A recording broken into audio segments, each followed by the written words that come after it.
A man in a faded jacket walked into a private airport hangar, dragging a suitcase that had clearly seen better decades. Nobody looked twice at him at first. Within 2 minutes, a team of security guards had surrounded him and forced him out of the building in front of dozens of employees who stopped their work just to watch. Not one person in that hangar knew that the man being treated like a trespasser was the same man who had quietly purchased the entire airport months earlier. But what would eventually make every single person in that building go pale was not his identity. It was the one sentence he spoke once the truth came out.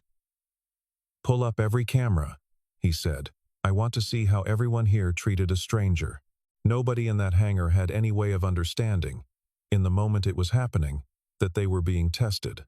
There was no announcement, no memo circulated among the staff warning them to be on their best behavior.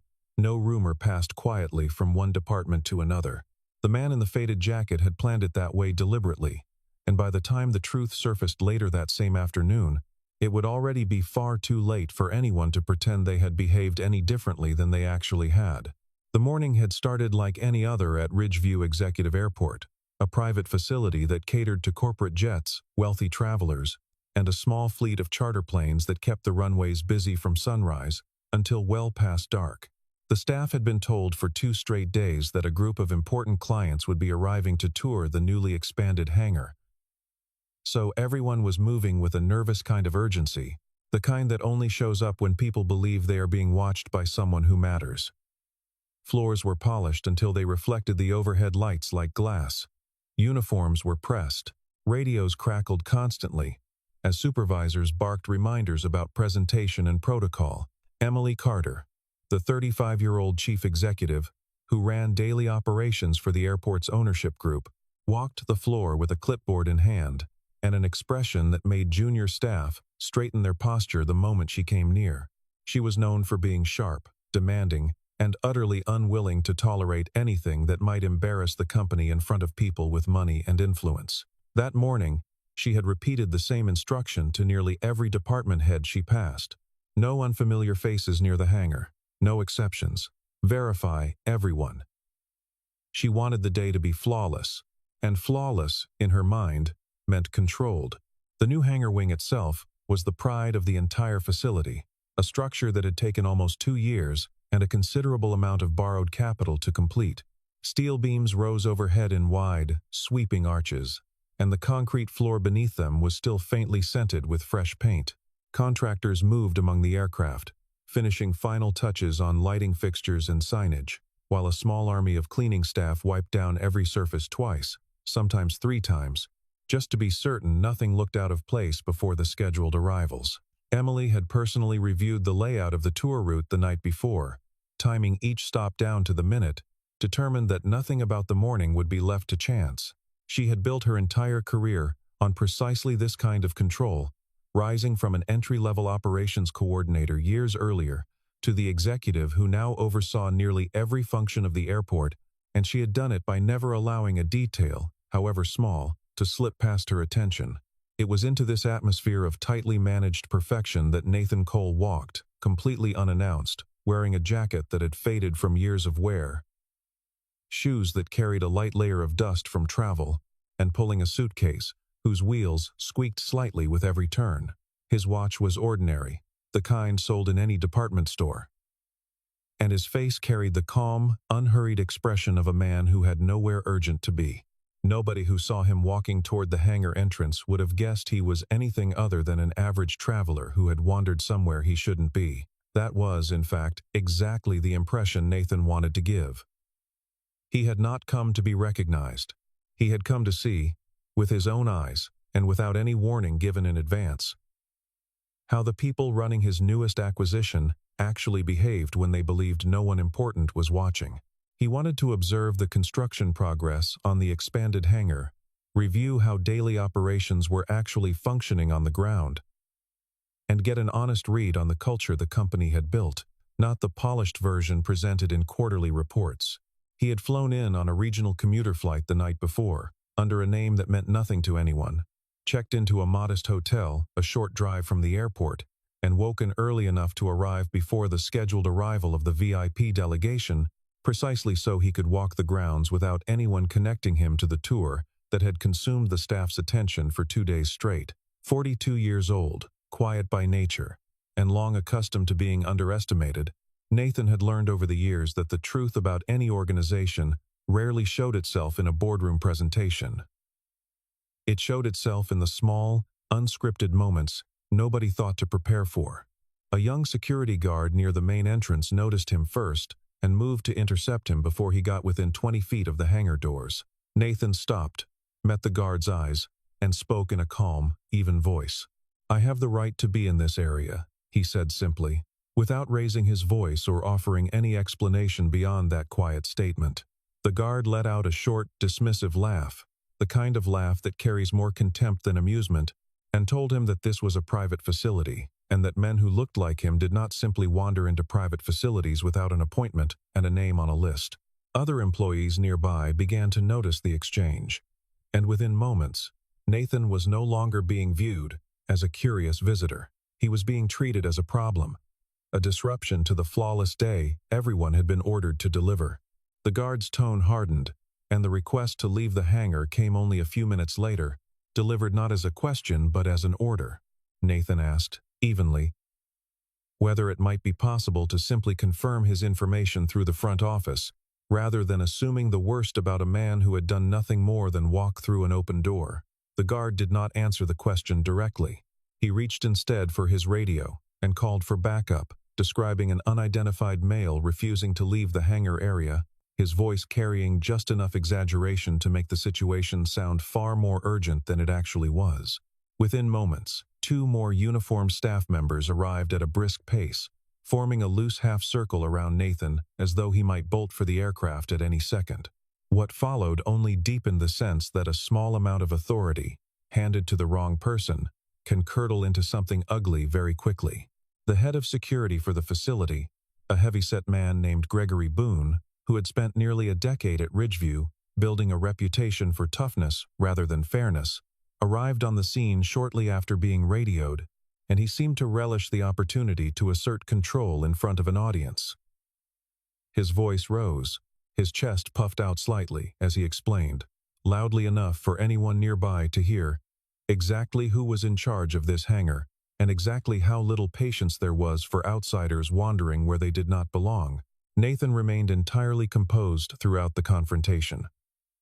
He asked, politely and directly, to speak with the highest-ranking manager available on site. The request was refused outright. A few of the younger staff members, emboldened by the security chief's tone, began muttering comments meant to be heard. One asked if he thought this was some kind of public airport open to anyone off the street. Another asked, with a smirk, if he had any idea who this place was actually built for. Nathan did not respond to any of it with anger. Instead, he did something far more dangerous for the people involved. He watched. He remembered every face, every name tag, every tone of voice, filing it all away with the quiet precision of a man who had done this kind of unannounced inspection before and understood exactly what he was looking for. Gregory stepped closer. Close enough that the gesture felt less like a conversation and more like an attempt at intimidation, and told Nathan flatly that he had exactly 60 seconds to gather his belongings and leave before something far less pleasant happened. Around them, the work on the hangar floor had nearly stopped entirely. Mechanics paused with wrenches still in hand. A cleaning crew near the far wall leaned on their equipment to watch. Word of the disturbance had begun spreading through radio chatter, and more employees drifted toward the scene with each passing minute, drawn by the same curiosity that draws a crowd toward any public confrontation. Nathan noticed all of it, the growing audience, the eagerness with which some of them seemed to enjoy watching a stranger get put in his place, and he filed that observation away as carefully as everything else. A hangar operations manager, named Douglas Reyes, arrived next. Having been informed only that an unauthorized individual was refusing to leave, he did not ask Nathan a single question about who he was or why he had come. He simply gave the order, loudly and without hesitation, to remove the man from the premises immediately. 2 guards stepped forward, one on each side of Nathan, close enough that their intention was unmistakable. Nathan did not resist did not raise his hands, did not argue.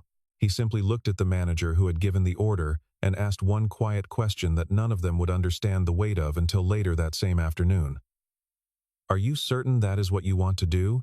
The manager, irritated and eager to end the disruption before the VIP clients arrived, answered without a second thought. He was certain. The guards began walking Nathan toward the exit. Past rows of employees who had stopped pretending to work and were now openly staring, some amused, some uneasy, none of them aware of what was actually unfolding in front of them. As the small procession moved across the hangar floor, one older mechanic near the back of the crowd shook his head slowly, not saying anything out loud but clearly uncomfortable with what he was watching. A younger employee beside him laughed quietly and remarked that this was probably the most interesting thing that had happened at Ridgeview in months. Nathan heard the comment, and though his face did not change, something behind his eyes registered it all the same. He walked without protest toward the wide bay doors at the edge of the hangar, the squeak of his suitcase wheels the only sound cutting through the low murmur of the crowd, and stepped out into the bright morning sunlight exactly as ordered, leaving behind a building full of people who had no idea what they had just done. News of the disturbance reached Emily Carter just as she was wrapping up a final logistics meeting in the administrative wing of the building. A staff member informed her, somewhat breathlessly, that an unidentified man had been causing a scene near the main hangar and had needed to be physically escorted out. Emily, already tense from the pressure of the day, felt her patience thinning even further. She left the meeting immediately and made her way down to the hangar floor, arriving just as the two guards were walking Nathan toward the outer doors. Her first impression of him was unremarkable. He looked like an ordinary man. Nothing like the polished executives and wealthy clients she typically dealt with in this line of work. There was no watch worth noticing, no suit cut to fit perfectly, no air of entitlement in his posture. Just a calm, almost patient expression on his face, as though being escorted out of a building he had never been in before was a minor inconvenience rather than a humiliation. Emily's heels clicked sharply against the polished concrete as she crossed the distance between them, her mind already racing through the worst possibilities. A trespasser on the very morning her most important clients were due to arrive was exactly the kind of complication that could unravel months of careful planning. She had spent years building her reputation on the idea that nothing happened at Ridgeview without her knowledge and approval, and the sight of an unfamiliar man being walked out of her hangar felt, in that instant, like a personal failure she intended to correct immediately. Nathan spoke first, before Emily could say anything. "I only wanted to check on the progress in this area," he said, his tone level and unbothered. Emily studied him for a moment, unconvinced, and asked him directly who he was. Nathan answered simply that he was someone with the right to be there. To Emily, in the context of everything happening that morning, the answer sounded evasive at best and dishonest at worst. She turned to a nearby staff member and asked for the visitor list to be checked immediately. The name Nathan Cole did not appear anywhere on it, not among the scheduled clients, not among the contractors, not among anyone with clearance for that day.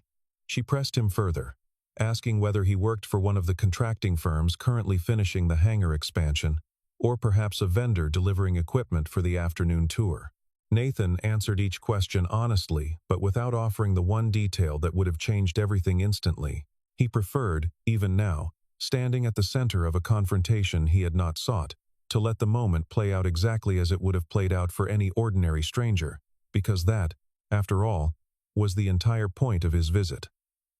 Satisfied that her instincts had been correct, Emily gave the final order herself: escort him off the property. It was in that exact moment, as the words left her mouth, that the low rumble of an approaching aircraft engine began to fill the hangar, growing louder with every second, as though the universe itself had chosen the worst possible moment to interrupt. The aircraft touched down on the private runway just outside the hangar with practiced smoothness, taxiing toward the open bay where the confrontation was still unfolding.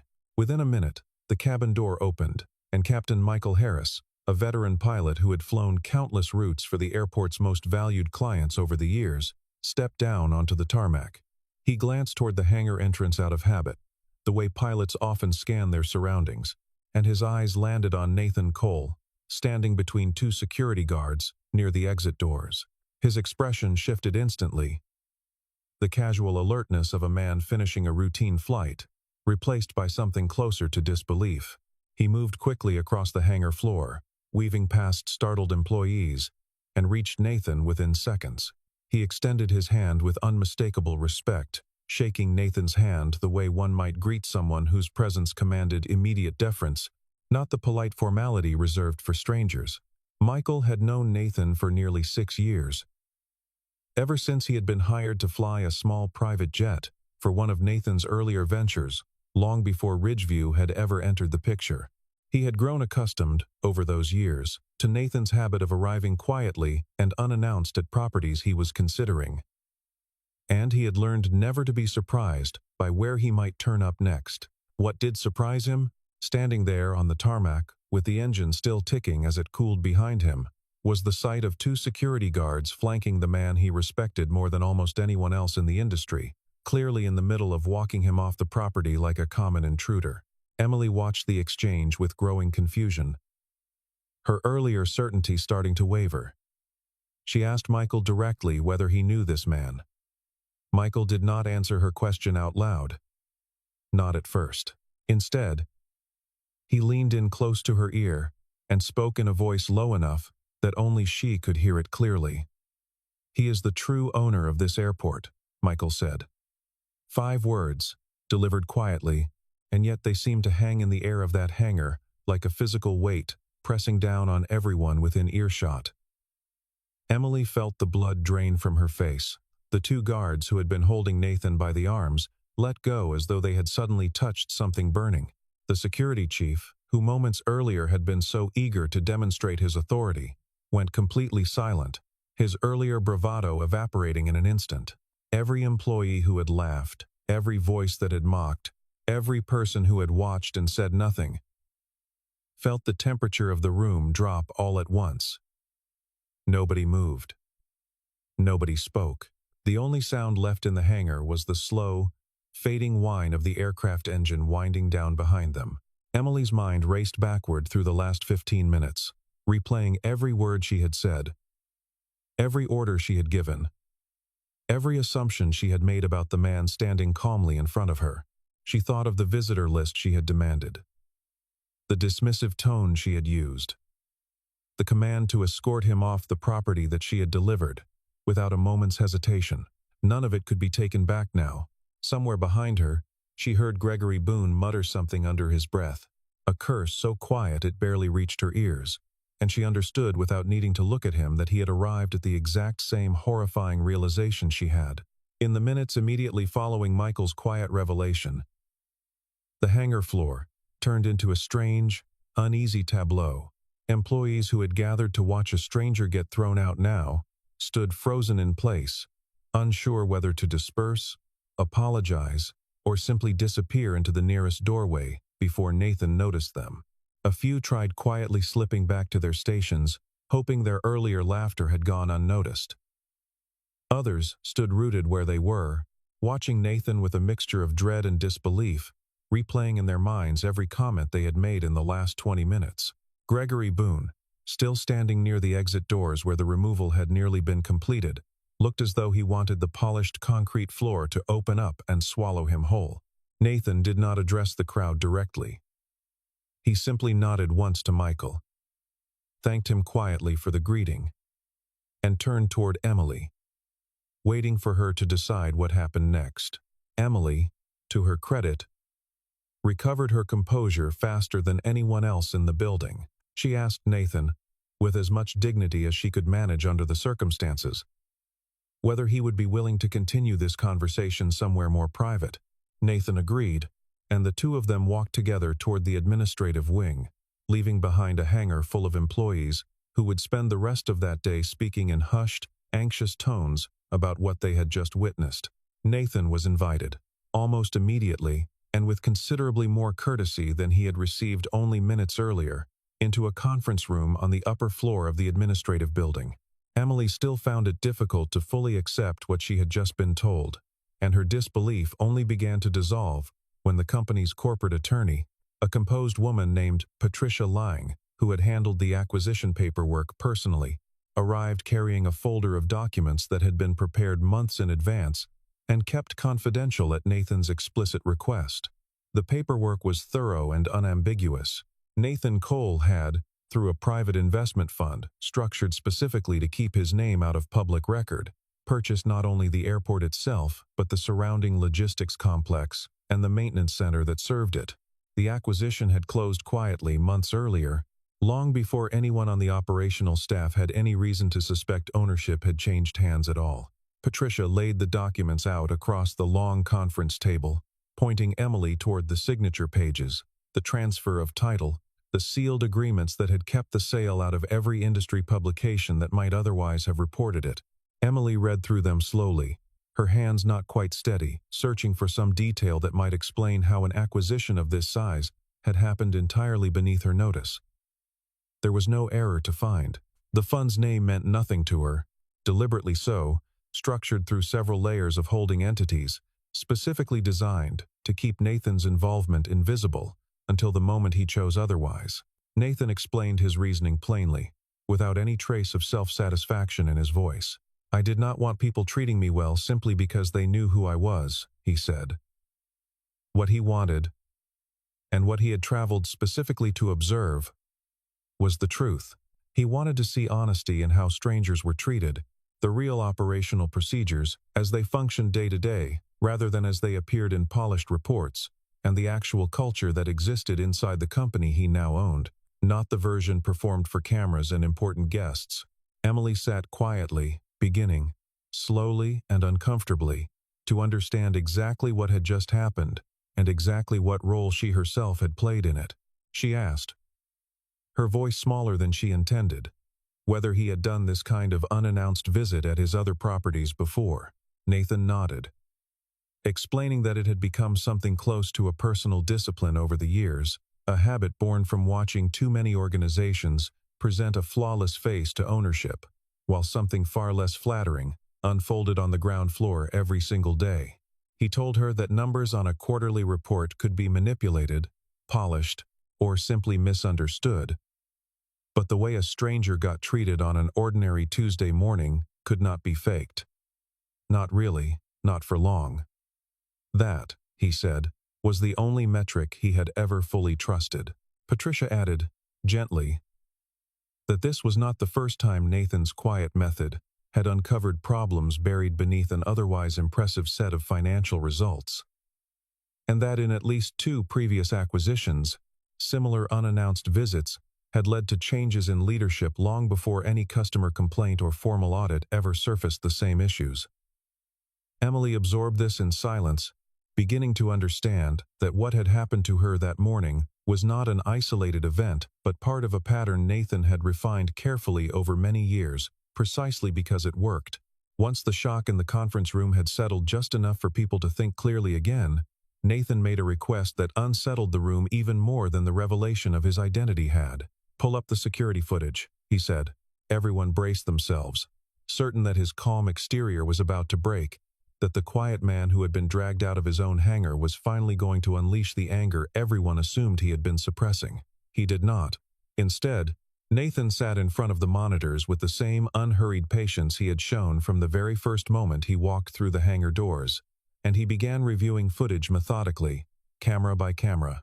The technician assigned to pull the recordings worked quickly, nervous fingers fumbling slightly over the keyboard as row after row of security feeds populated the wall of monitors. Nathan asked him to slow down, to take his time, explaining that he had no interest in rushing through what he had come to see. He watched the feed from the main entrance gate first, then the parking area, then the hangar floor itself, then the reception desk near the front lobby, and finally the technical operations wing, where mechanics and engineers worked on aircraft maintenance throughout the day.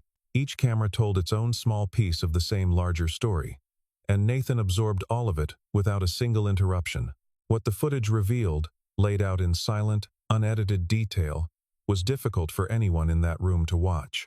Security personnel had failed to properly verify his identity or ask basic clarifying questions before escalating to physical removal, choosing instead to rely entirely on his appearance as justification for how quickly they treated him as a threat. A manager had clearly overstepped the authority given to his position, issuing an order to remove a visitor without so much as a request for identification or a single phone call placed to confirm anything at all. Several employees could be seen on camera, laughing and mocking a man they assumed had no power, and therefore no reason to be treated with basic decency, their body language relaxed and dismissive in a way that made the earlier confrontation look even more careless in hindsight. Established procedures, the very protocols the company had spent years developing and training staff to follow. Protocols that required identification checks and supervisor sign-off before any visitor was physically removed from the premises, had been abandoned entirely the moment convenience and assumption took over. Nathan took notes as he watched, writing down names, timestamps, and specific violations one after another in a small notebook he pulled from his jacket pocket, his handwriting neat and unhurried even as the list of infractions grew longer with every passing minute. Nobody in the room dared to speak, but the footage did not only capture failure. As Nathan continued reviewing the recordings, methodically working backward through the morning's events, he began noticing something else entirely, something that had been drowned out by the loud confidence of the people who had caused the confrontation in the first place.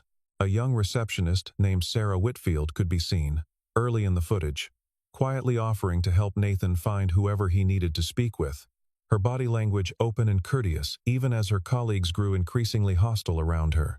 She had, in fact, tried twice to redirect the growing crowd, suggesting calmly that someone simply check the appointment system before escalating further, only to be waved off both times by staff members who outranked her. A technician working near the maintenance bay had paused what he was doing and reached for a clipboard, apparently intending to verify Nathan's information properly before anyone else intervened and cut the process short. He could be seen on the recording flipping through several pages, cross-referencing names, doing exactly what protocol required of him, before Gregory Boone's raised voice from across the hangar pulled the attention of everyone nearby and rendered his quiet diligence irrelevant.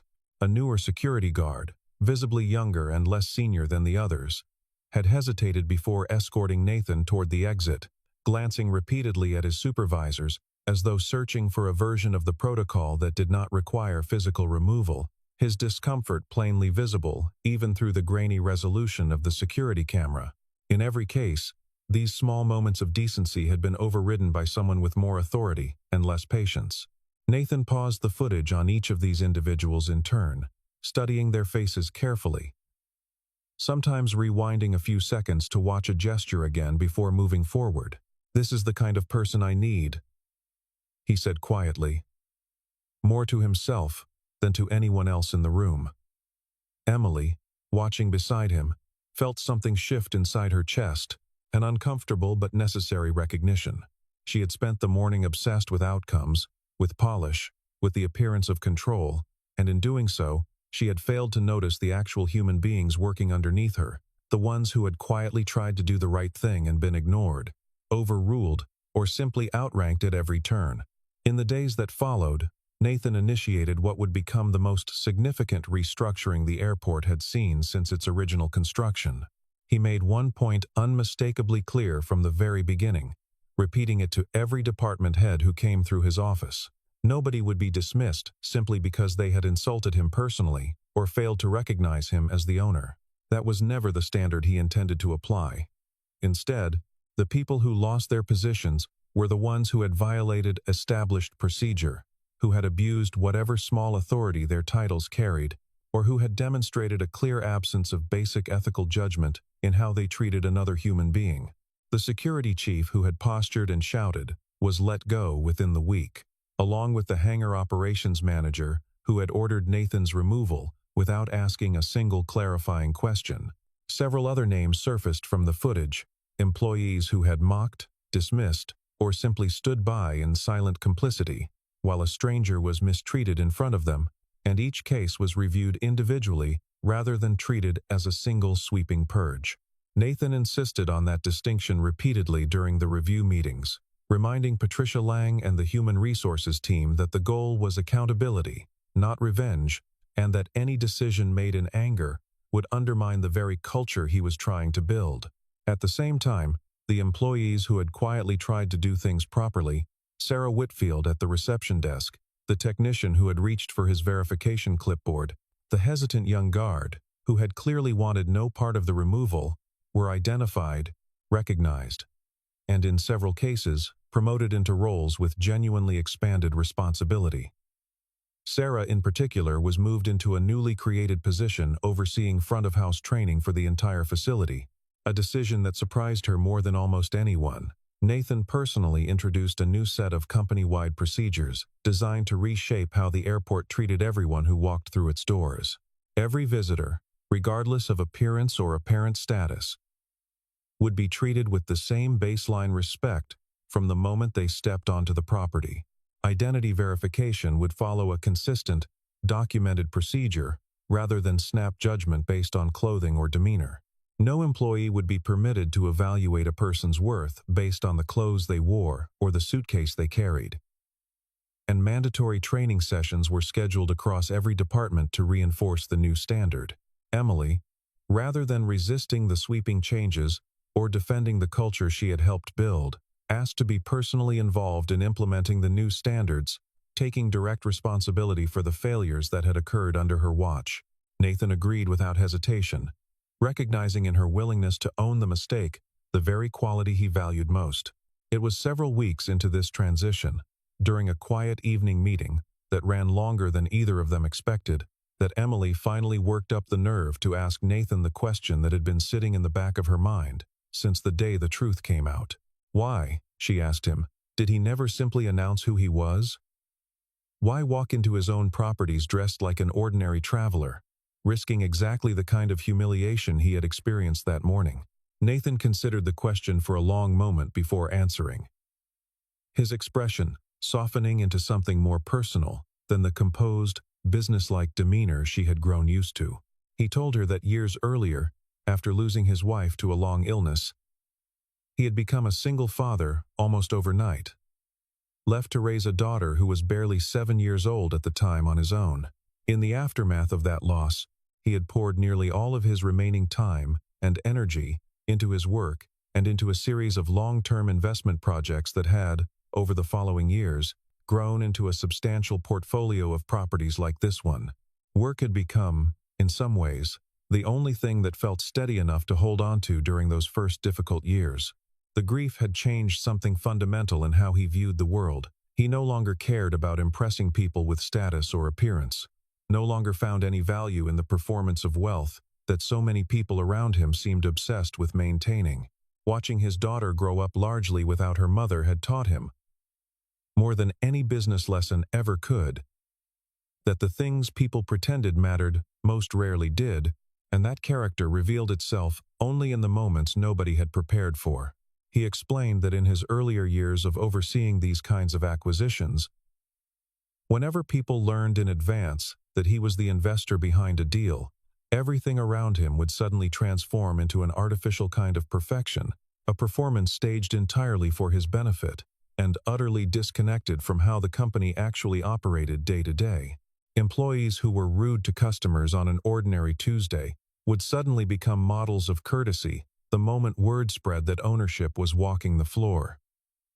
He had seen it happen too many times to trust it anymore, so he had made a habit, deliberate and consistent, of dressing simply and arriving unannounced, presenting himself as nothing more than an ordinary visitor, precisely so he could observe how an organization behaved when it believed no pressure from above was watching it. Emily sat in silence for a long moment after he finished speaking. She realized, with a discomfort that lingered long after the conversation ended, that she had judged Nathan almost entirely on the basis of a worn jacket and an old suitcase, when the truth of who he was had been visible the entire time in the calm, steady way he carried himself through an experience that would have provoked outrage in almost anyone else. She thought, too, about her own habit of sizing people up within seconds of meeting them, a habit she had never once questioned until now, and wondered how many other quiet, unremarkable strangers she had misjudged over the years without ever finding out how wrong she had been.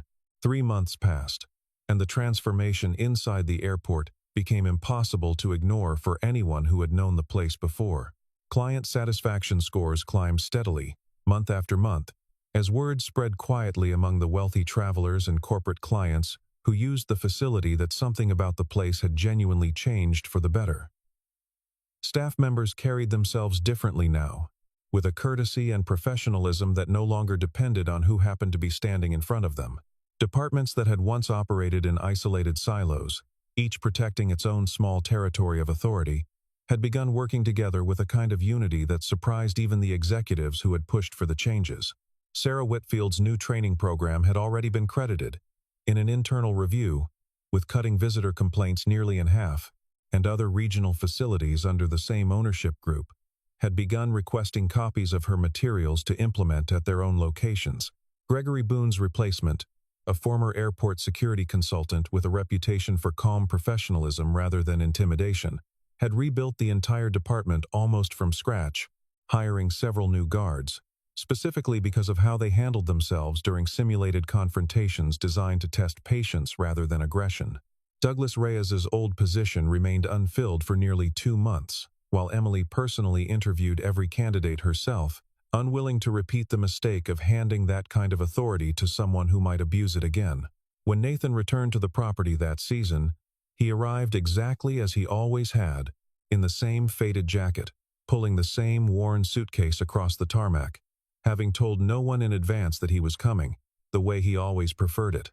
This time, a new security guard, someone hired under the revised procedures that had been implemented in the wake of that first difficult morning, noticed him approaching from a distance and walked over with a genuine smile on his face, his posture relaxed and welcoming rather than suspicious.